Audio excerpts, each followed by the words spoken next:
Hey everybody, welcome back to Seenu, episode 30. This is not my regular series on my channel. In fact, I guess there's not really a regular series on my channel right now. I've been pretty busy with classes, with school. I'm in my third year now, sort of wrapping up a lot of the heavier courses for my major, and I'm pretty busy with studies, so I do apologize. My channel's been pretty, not a lot of content on my channel lately, I guess is the way to say it, but I can assure you that I have been playing lots of Cities Skylines. I've got some projects lined up, and there are things coming in the future. I just wanted to kind of mention that before I say anything else. I know some of you have been wondering where I've been and what's going on with that, but I don't want to make this episode about that, so that's just sort of a little, little thing there at the beginning. But I am back working on Seenu again, so if you didn't catch the last episode, I did get to work on my good friend Strictoaster's Seenu project. I made the first part of this little resort island thing here. And it's actually based off of, obviously, Seenu is like an actual location. There is like sort of a reference going on here to a real location that I, once again, cannot tell you the name of because I never know how to pronounce it, and I don't even remember the name really, but definitely check out Strictoaster's videos if you want to know more, real information about where this is kind of based and all that stuff. But I did have a reference, and I did already start on the first half of this island many episodes ago, so if you want to see that first episode and you haven't seen it yet, you can go to the link to the playlist in the description down below and find my episode. It was probably like, I don't know, maybe 8 or 10 episodes ago at this point. It was quite a while ago, but I did build the first part of the island, and all I did really was build out the base for the main resort, the main hotel, all that stuff, and kind of terraform the island and start planning out where things were going to go. But I knew we needed to have one more episode at some point, so finally things worked out, and here at the end of Seenu, I got a chance to go back and finally finish the island that I started. So very exciting to get back into this project again. I really loved working on it last time, so big thanks to Strictoaster for allowing me to work on his project.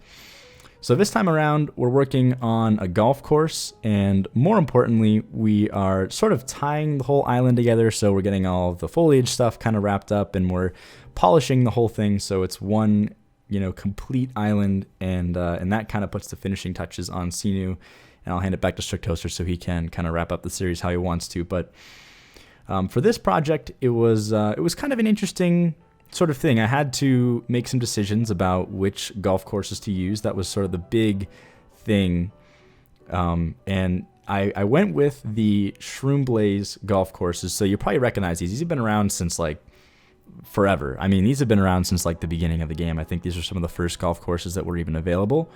I really only had like 3 or so options between different types of golf courses on the workshop. I think there's the Shroom Blaze ones. There's one more set that's like I can't remember his name, so I do apologize in advance for that, but there's a guy on the workshop that has a whole lot of golf assets, and he makes some really cool golf course stuff. He does have one of his own golf course sets that has, its own 18-hole kind of course.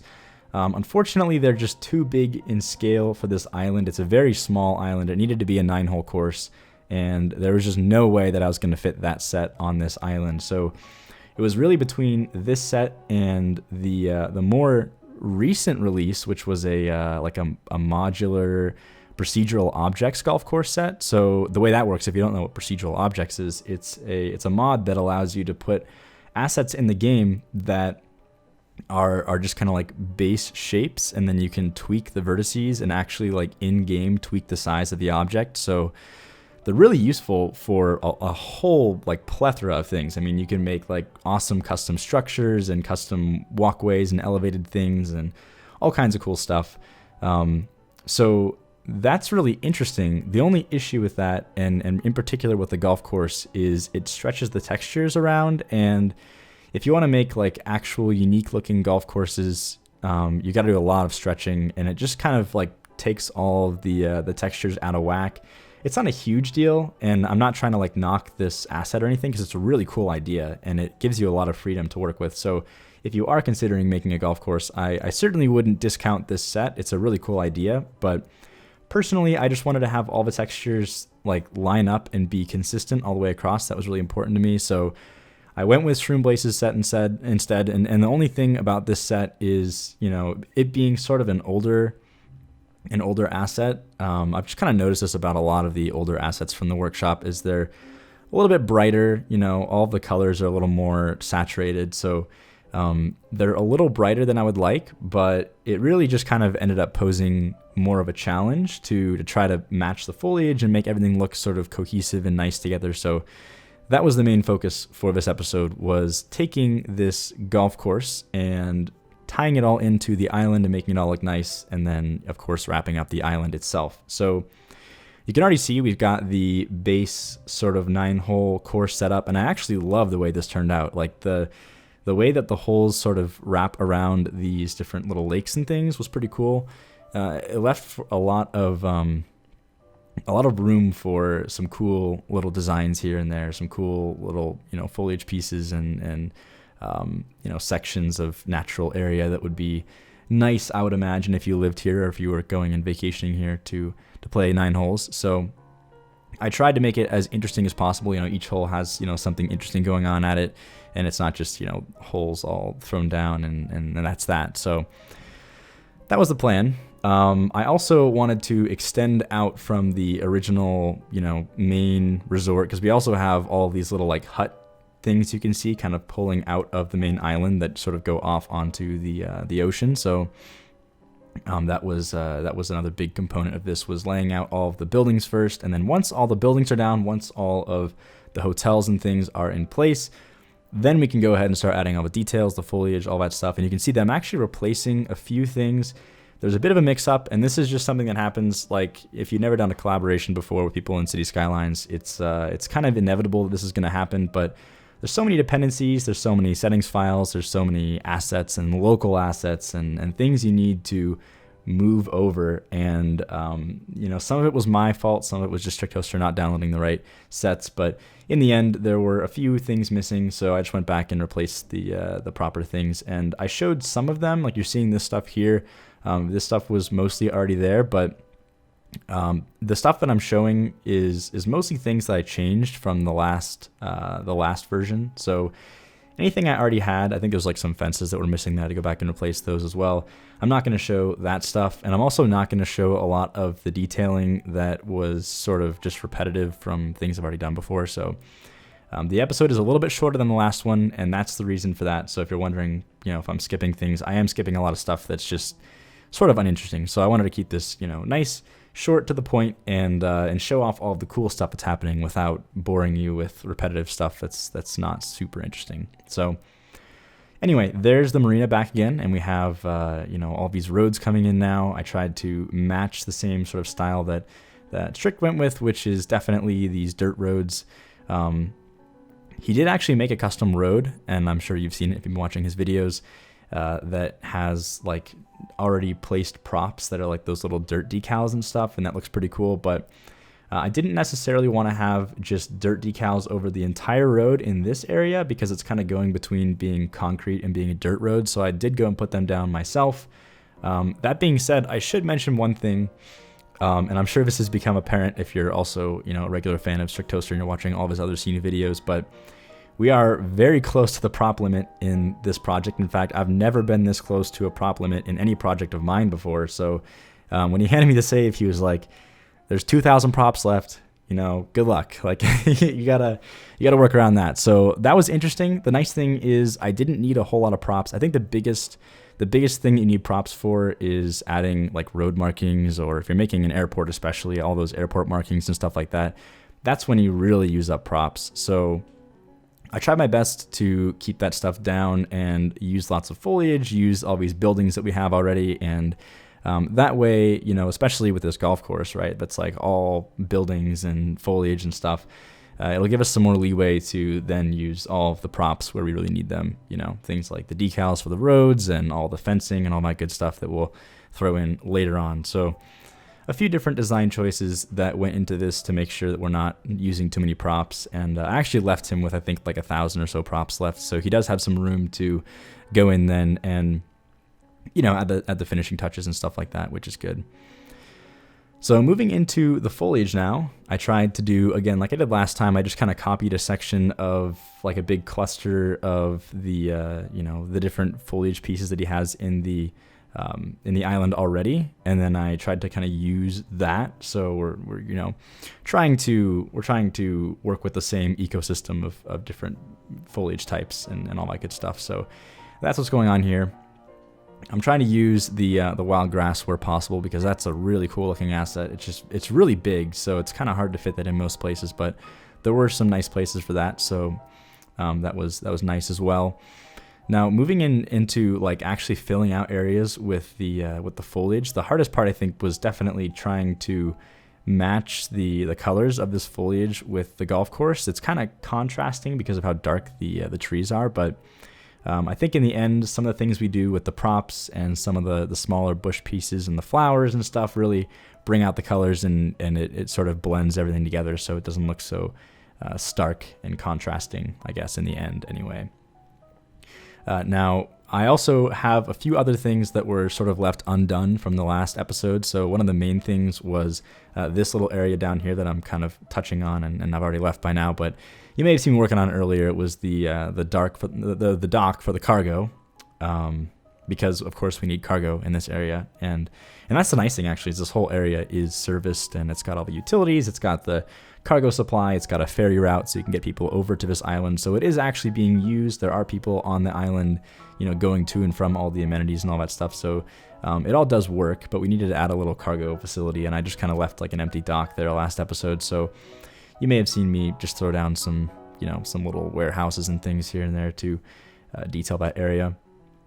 I also wanted to have the area immediately outside of the marina detailed nicely. So we've got like this little cluster of buildings that I imagine is kind of like the main town. And in the real world location that this is based off of, there's actually like this very similar looking kind of main street sort of area where there's lots of little dirt roads. It's a very, very rural looking location. In fact, this whole area, as I mentioned the last time that I worked on this, they get around by golf carts. So there's not even like real cars on the road. So I tried to make this seem like a very walking friendly, very, pedestrian friendly, I guess, location. So same with that. And of course, lots of flowers, lots of manicured garden areas and stuff like that. There is, a fair share of like wildlife stuff. I mean, there's all this like wild, bushy, foresty stuff on the outskirts. But as we get closer to the insides and especially along the golf course, I wanted to have lots of flowers and, manicured areas that you would see in like a resort without hopefully intruding too much on the natural state of the island. Because that's kind of, I guess, what you'd come here for, is the natural beauty rather than, man-made stuff that's being put on the island. So a nice balance of that, I guess, is kind of what we're going for here. You can see lots of wild bushes and things being thrown in. I love these little grass clusters, especially, really, I think are nice for this area in particular. We did need quite a few of these to kind of blend the giant mountain grass props into the rest of the non-grassy areas. Because once again, those props are just so gigantic that you can't really fit them everywhere. So you kind of need to have some sort of fade out from, from the wild grass to the non-propped areas, I suppose. But getting into the detailing of the roads now, lots of decals everywhere. You can see I'm going to manually place most of the dirt through this road. It was a really short road, so it didn't take too many props to do this, and I thought it was a bit nicer than just using the roads that he created for this. I wanted to have more variance in the props anyway, because I know right now with the way that his roads generate, they just kind of they duplicate the same prop over and over again, and because it's such a short road, you may as well do it yourself and add some more variance there.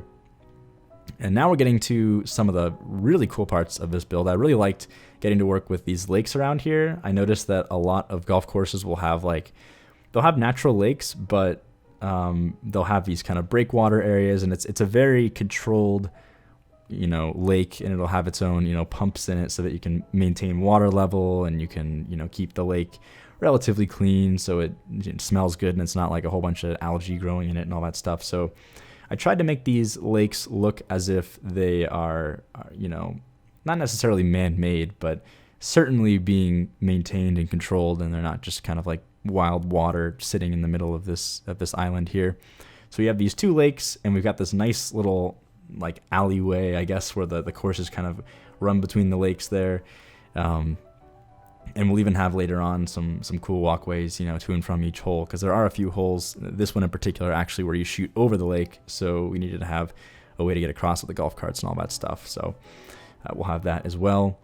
Using lots of these lilies and wildlife stuff, or wild bush, I guess, around the outskirts of these lakes as well, and some rocks here and there. And I do love the way the breakwater rocks that Strictoaster made.